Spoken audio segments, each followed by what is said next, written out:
তো বন্ধুরা দেখেন জারিয়া পানির কি অবস্থা দেখতে পাচ্ছেন।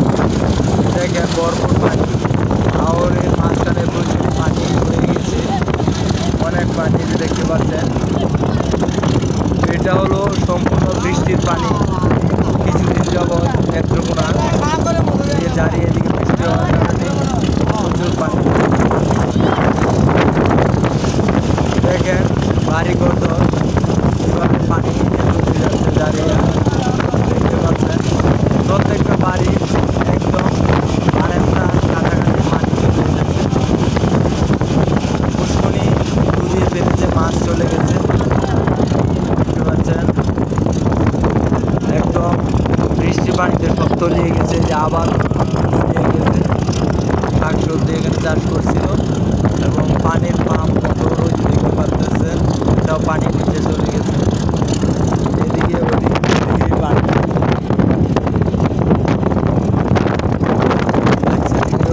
কি পানি, এই যে দেখতে পাচ্ছেন পানির মাঝখানে রাখাল ভাইয়েরা গরু নিয়ে ওই জায়গায় নিয়ে আসছে ঘাস খাওয়ার জন্য।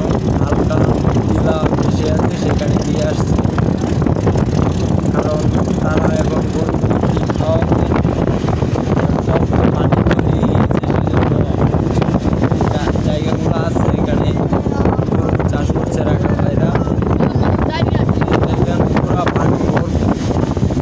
এটি হলো জারিয়া রেল দিয়ে ঢোকার আগে যে ক্ষেতগুলা আপনারা দেখেন, ফসলগুলা জমি, যে জমির ফসলগুলায় পানির এই অবস্থা। ভিডিওটি আপনারা বেশি বেশি করে শেয়ার করে দেবেন, সবাইকে দেখার সুযোগ করে দেবেন। আর আমার এই ব্লগ ভিডিওটি যদি আপনাদের ভালো লাগে তাহলে চ্যানেলটি সাবস্ক্রাইব করে দেবেন, লাইক কমেন্ট করে পাশে থাকবেন। আমাকে আপনারা উৎসাহিত করবেন, আপনাদেরকে